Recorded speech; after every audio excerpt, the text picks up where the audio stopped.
A quaresma acabou no domingo passado, mas nós ainda temos mais uma última mensagem dentro desta série sobre a redenção.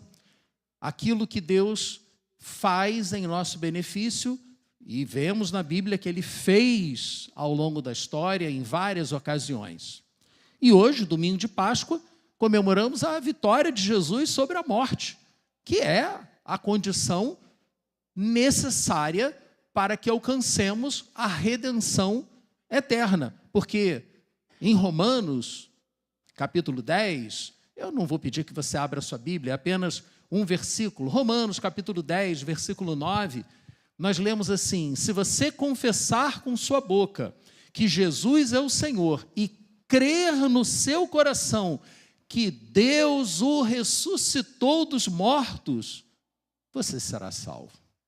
Você será redimido.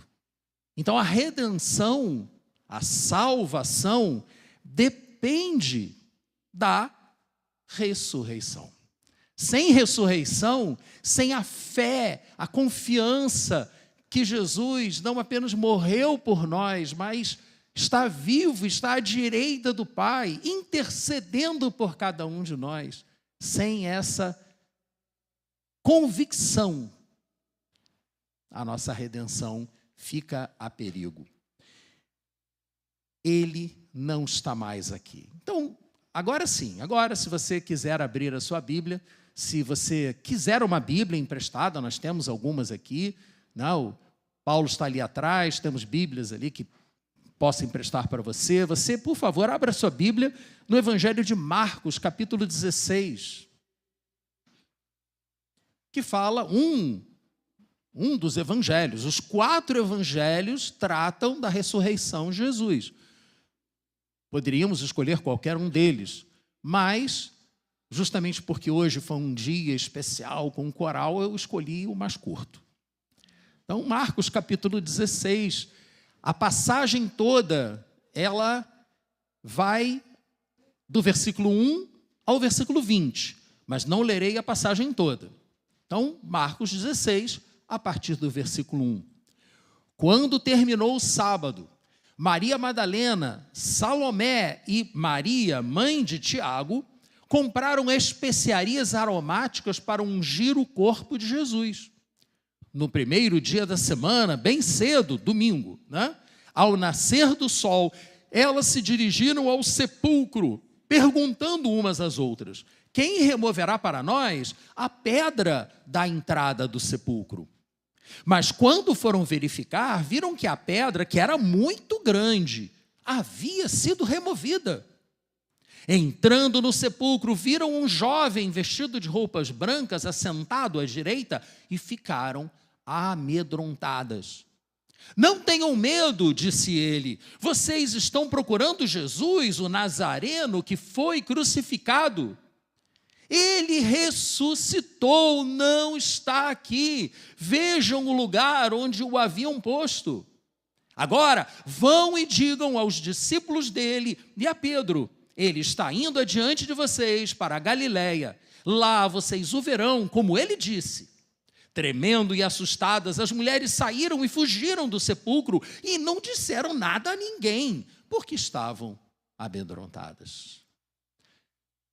Nessa hora, é aquele momento, e o que é que isso tem a ver comigo? Qual a aplicação dessa passagem à minha vida, da atitude dessas mulheres? Como nós podemos nos identificar com elas? E eu lhe pergunto, qual é a sua atitude diante do anúncio da ressurreição de Jesus? Como você reage a essa informação? Você age como elas, que saíram amedrontadas e não falaram nada para ninguém? Ou você sente a necessidade de compartilhar essa notícia que é transformadora, que é libertadora, que é redentora? A notícia da ressurreição de Jesus. E porque ele vive, como diz o cântico, eu posso crer no amanhã. Qual é a sua reação? Porque mesmo nós, cristãos, que vivemos na igreja, muitas vezes nem paramos para pensar nisso e não agimos em cima dessa realidade espiritual que cremos tenha sido um fato histórico. Não agimos. Vivemos a nossa vida como se isso nunca tivesse acontecido. Como é que você reage à ressurreição de Jesus? Pense um pouco nisso. Porque é fundamental crermos na ressurreição de Jesus. Sem essa convicção, o Evangelho perde o seu sentido. Ele pode se transformar numa filosofia de vida, pode se transformar numa religião humana, mas o cristianismo, da forma como idealizado por Deus, para nós, só faz sentido se crermos que Jesus Cristo ressuscitou dos mortos. É o que nos diz Paulo na sua primeira carta aos Coríntios. Você que está com a sua Bíblia, primeira carta de Paulo aos Coríntios, capítulo 15. Eu já disse aqui várias vezes que Paulo escrevia suas cartas em resposta a questões que lhe eram apresentadas por seus discípulos. Então, as cartas de Paulo, elas são dialéticas, elas estão respondendo a questões que não estão sendo apresentadas, mas que podemos deduzir quais são pelas respostas que ele apresenta. Então, vejam a resposta de Paulo justamente a essa questão referente à ressurreição de Jesus. Será que Jesus realmente ressuscitou?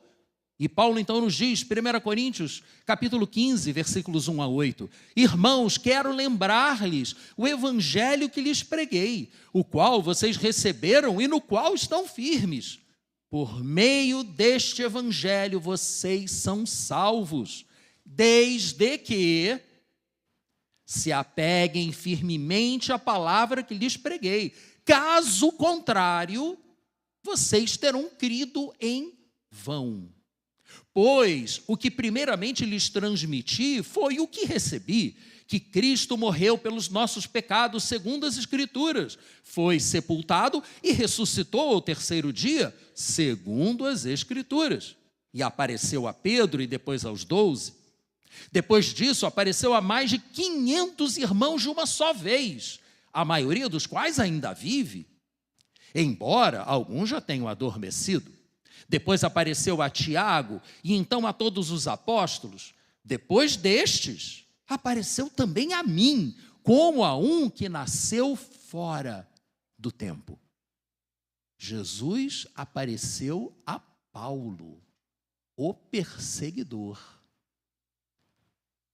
Jesus apareceu a você? Em sonhos? Nós temos ouvido falar que iranianos têm tido sonhos com Jesus, que está no Corão, é o Issa do Corão, lhes aparecendo e dizendo: procure fulano de tal em tal lugar e ele vai dizer para você o que você precisa saber.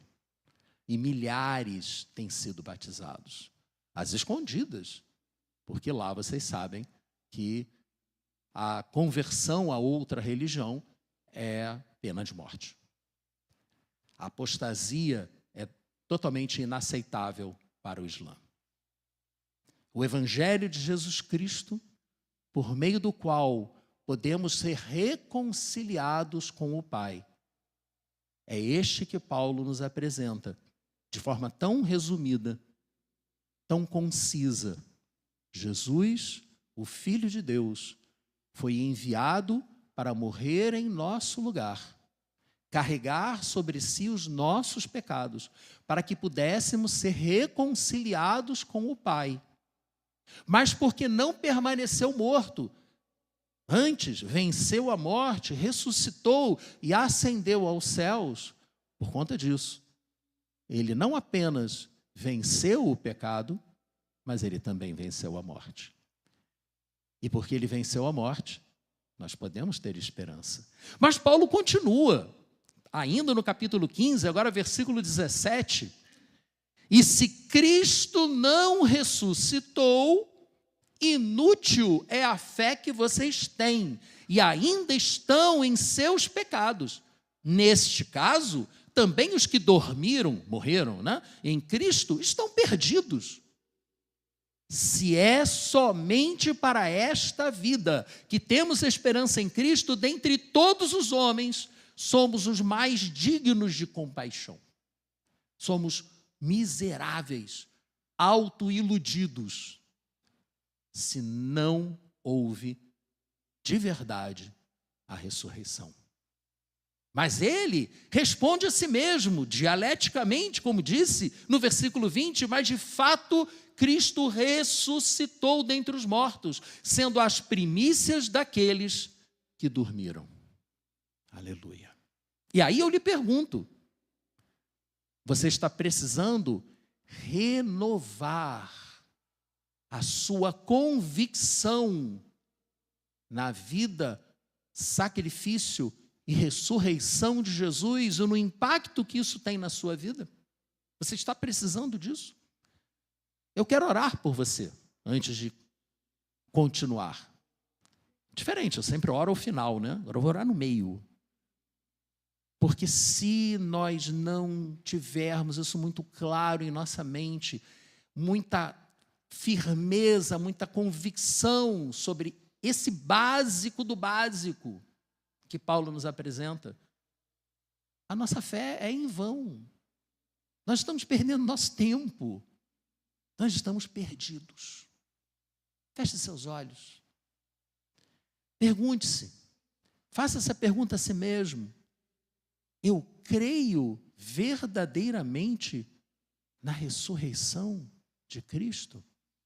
Eu creio no que Ele fez por mim? Senhor, eu clamo a Ti nesta noite, noite de festa, noite de alegria. Eu clamo a Ti para que o Teu Espírito venha confirmar em nossos corações a nossa adoção como filhos amados do Pai. A ponto de podermos falar pelo Espírito, Abba, Paizinho, de nos referirmos a Deus como nosso Pai e a Jesus como nosso irmão, mas Senhor, que o Teu Espírito esteja confirmando esta convicção em nossos corações, que toda e qualquer dúvida esteja sendo agora diluída, eliminada, e possamos, nessa fé, prosseguir, apesar das diversas dificuldades, desafios, ansiedades em relação ao futuro.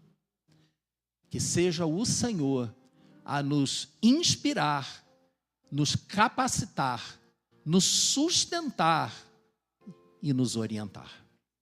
Em nome de Jesus. E aí, meus irmãos, já que é dia de grande celebração, vamos ao Apocalipse. Uau, Apocalipse? Apocalipse também é um livro de celebração. No capítulo 7, versículos 9 e 10, vemos João dizendo, Apocalipse 7, versículos 9 e 10. Depois disso olhei, e diante de mim estava uma grande multidão que ninguém podia contar, de todas as nações, tribos, povos e línguas, de pé, diante do trono e do Cordeiro, com vestes brancas e segurando palmas, e clamavam em alta voz, a salvação pertence ao nosso Deus, que se assenta no trono e ao Cordeiro. Jesus Cristo, aquele homem, Deus encarnado, Ele permanece vivo. Ele é o mesmo ontem, hoje e o será para sempre. E agora, eu vou pedir que sejam trazidos os cálices. Nós não montamos a mesa da ceia aqui na frente hoje, por uma questão meramente logística, né? Nós contamos com as suas orações para que o Senhor nos consiga um lugar maior do que este, né? Eu sei, é milagre, é totalmente absurdo, né? Nós lutamos com muita dificuldade para este lugar, imagina um maior, né? Mas para Deus não há impossíveis. Então, você vai receber o cálice e vai aguardar para que participemos juntos deste memorial que foi criado pelo próprio Senhor Jesus Cristo, que representa justamente o sacrifício dele. Quinta-feira à noite, noite de festa, da Páscoa dos judeus, o Pessar. Eles então estavam ali compartilhando aqueles alimentos. E Jesus lhes disse que aquele pão que estava sendo partido era o seu corpo, que seria partido por todos nós, por eles e também por nós. E depois passou o cálice e disse para eles que aquele cálice não era mais o cálice da aliança no sangue do Cordeiro, mas o cálice da nova aliança no sangue dele, Jesus, o Cordeiro de Deus.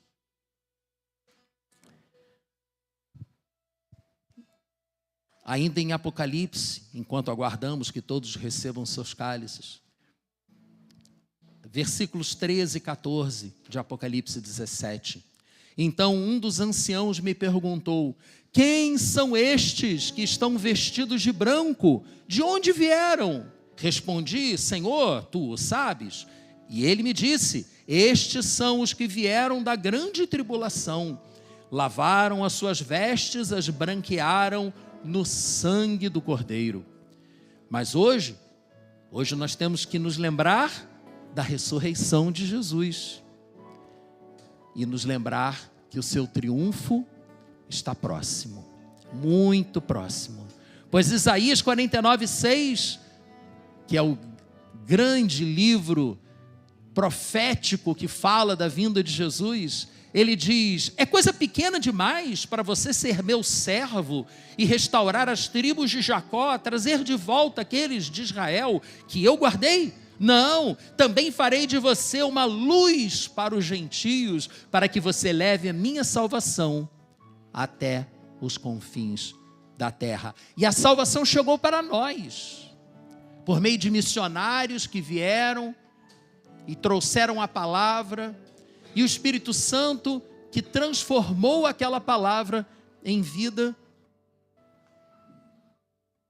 no seu coração. Se você crê que Jesus Cristo realmente entregou a sua vida pela sua vida, se você crê nisso, lembre-se do corpo de Cristo, do sangue de Cristo, que aqui são representados. Se você não crê, é apenas suco de uva e biscoito. Mas se você crê, é um memorial para a vida eterna. Coma do pão, beba do cálice e adore ao Senhor.